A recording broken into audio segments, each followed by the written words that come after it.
Methods to achieve precision in AutoCAD.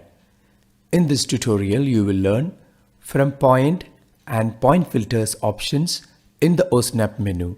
You will also learn the concepts of object snap tracking, ray and X-line. Let's start with the from point option. I'll draw a line from this point through a distance of 100 units. I'll type 100 and I'll zoom in. Now I want to draw another line exactly from the endpoint of this line. How do I do it? Give enter to repeat the line command and I'll give @. @ stands for the last point. Since AutoCAD memorizes the last point, I can access that point by simply inputting @ at the from point prompt. And I have started a line from this endpoint. Suppose if I want to draw another line exactly at a distance of 25 units leftward from this endpoint. How do I do it? I'll repeat the line command. I'll give @25 less than stands for the angle 180 degrees, and I've started such a line. I have used polar coordinates to define it. I have used polar coordinate entry method and you're already familiar with this. Now this endpoint is the last point, and based on this point I can plot any other point in any direction by starting with @ sign. Suppose if you want to start a line exactly from this endpoint at a distance of 30 units rightward. That means I want to make this endpoint as the reference point. In such a context, you can use from point option. Let's see that.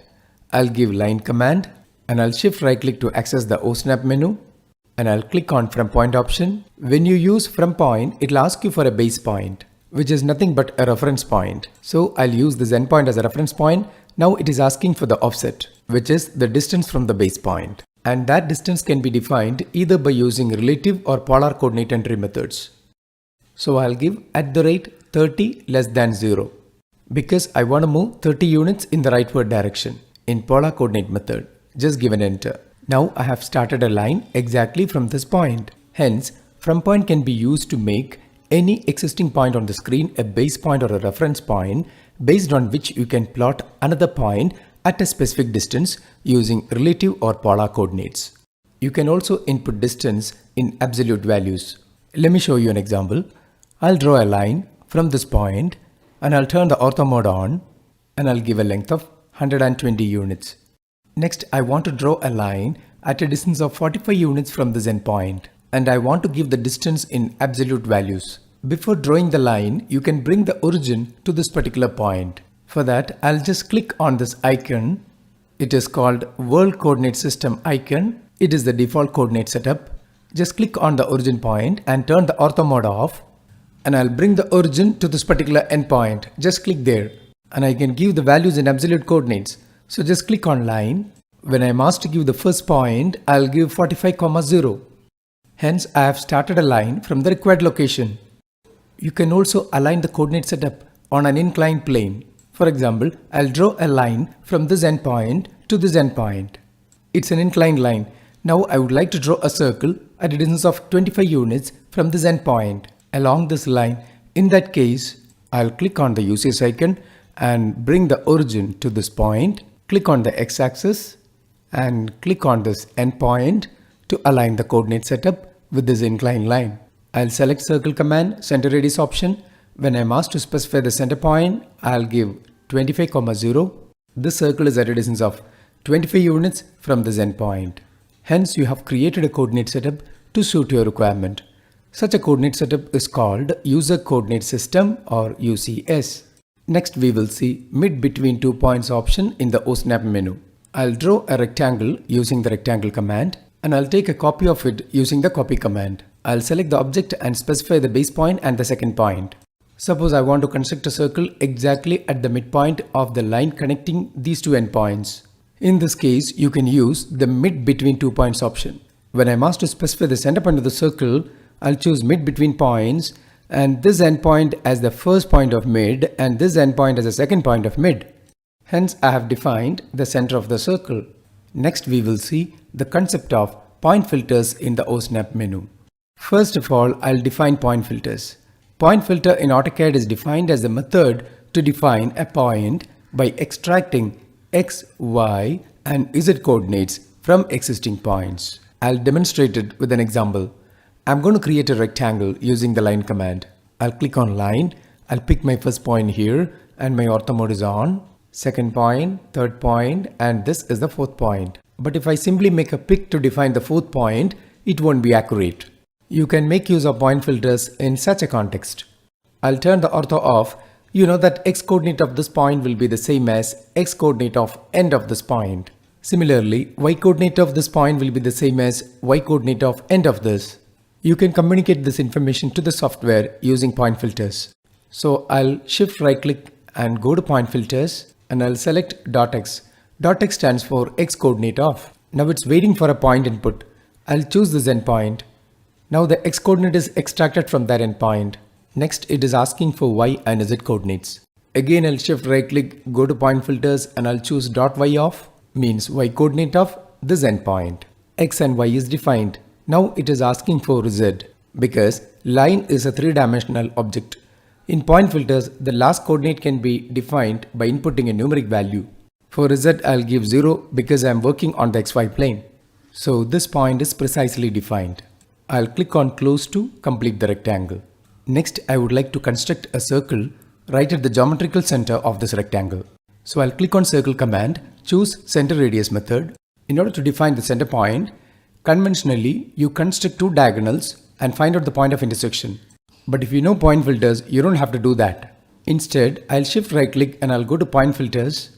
I'll choose .x. .x means x coordinate of. It is waiting for a point input. You can pick mid of this line or mid of this edge. Because you know that x coordinate of mid of this line or mid of this line will be the same as x coordinate of the geometric center of the rectangle. Because these 3 points are lying along the same vertical line. Similarly, I'll shift right click, go to point filters, .y of means y coordinate of. Mid of this edge or mid of this edge I can pick. So I'll click on this mid. Now it is asking for a z, which is 0 because it's on the xy plane. The moment you specify z coordinate, that point is defined. Now you can just click to define the radius. This is how you make use of point filters, which is very useful in 2 dimension as well as in 3 dimension. Next, we will move on to object snap tracking. It can be used as a replacement for point filters. You can see object snap tracking button very close to OSnap button and can be controlled using F11 function key. When you press F11, it will get activated, and when you press F11 again, it will get disabled. I'll illustrate it by constructing a simple rectangle. I'll draw a line and I'll start from this point and I'll keep the ortho mode on. Next one, I'll click here and next point on top. In order to pick the next point, I'm going to make use of the object snap tracking. Now I'll disable the ortho mode and I'm going to take the cursor onto this endpoint and I'll move the cursor away from that point. Now you can see a green tick mark at this point, which means that I have tracked that point. To remove the tracking, you can take the cursor back to the endpoint which is already tracked. After tracking that point, when you move the mouse, you will see a temporary construction line, which is this green dotted line. Now, if you click a point, you'll be clicking it anywhere on this construction line. This will help you eliminate the usage of an additional construction line as you do in manual drafting. Now, I'll click a point here and I've got it exactly on that vertical tracking line. I'll undo this and I'll track this endpoint as well as this particular endpoint in the upper right corner. Now, when I move the mouse leftward, I'll get the point of intersection of the two construction lines. I'll make a click to get that point and I'll click on close. It's similar to point filters and sometimes you might find it more convenient than using point filters. But point filter has more extended applications in 3 dimension.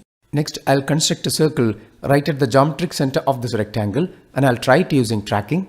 I'll go to circle, center radius method. I'll keep the cursor at this midpoint and I've tracked that point. I'll keep the cursor on this midpoint and I've tracked that point as well. And when I move the mouse, I'll get the point of intersection and just make a click there and I'll click to specify the radius. So this is all about object snap tracking. It's easy and convenient and it will help you eliminate the usage of temporary construction lines. Now I'll introduce you to 2 new objects using which you can create construction lines. These objects can be taken from the draw panel. So click on the drop down in the draw panel. Here you can see ray as well as X line. Conceptually, a ray is similar to the one which you have learned in geometry. It starts from a point and goes towards infinity in all directions. X line can also be used as a construction line. It starts from infinity and goes towards infinity like an axis. So let's see the ray command. When I click on ray, it will ask me for a start point. I've picked a start point and a through point. The through point prompt is a recurring prompt. Means you can pick as many through points as you want depending upon your requirement. When you pan the screen, you can't find the endpoint of this ray because it goes towards infinity. I'll erase this. Similarly, X lines can also be used to create temporary construction lines. Now you are asked to define a point and a through point, the same prompt sequence which you have seen in the case of ray. I'll pick a through point here and one more through point here. When you pan the screen, you can't find the endpoint because it's also infinite in nature. Now let's see a typical application of these objects. To try out this tutorial, you can download the drawing file of this plan using the link provided below this video. You don't have to create this plan, but all you have to do is just download and open the drawing file and try out the procedure explained. I'll click on ray. It'll ask me for a start point. I'll pick the start point here and a through point. Next, start point is this and through point is this.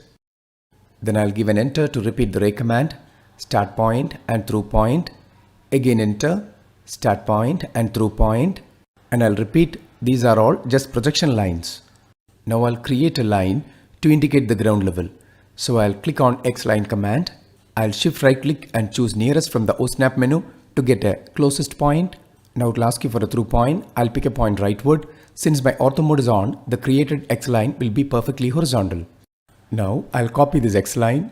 So I'll click on copy command. Base point, I'll click here. When I'm asked for the second point, I'll keep the cursor in the upward direction and I'll type 60. This X line indicates the floor level. Now I am again asked for the second point and I'll give a distance of 360 and this indicates the roof level. Now I'll give a distance of 450 at the second point prompt to indicate the parapet level. And we have different lines to indicate different levels in the elevation. Now I'll click on trim command. Trim command will let you trim a portion of an object. When I'm asked to select objects, I'll give an enter. When you are asked to select the object to trim, you can go to fence option and you can choose first, second, third and fourth points of the fence line as you see it on the screen. Because I want to trim off all the unwanted portions of the X line surrounding this rectangle. Give an enter to complete the trim command. When you trim a ray or an X line, the resulting object will be a line. When you take the cursor over here, you will get a tooltip that it's a line. We will see more details on the trim command in the coming tutorials. So that's all about the various precision tools in AutoCAD. In the next tutorial, I'll explain the variety of object selection methods that are available in AutoCAD.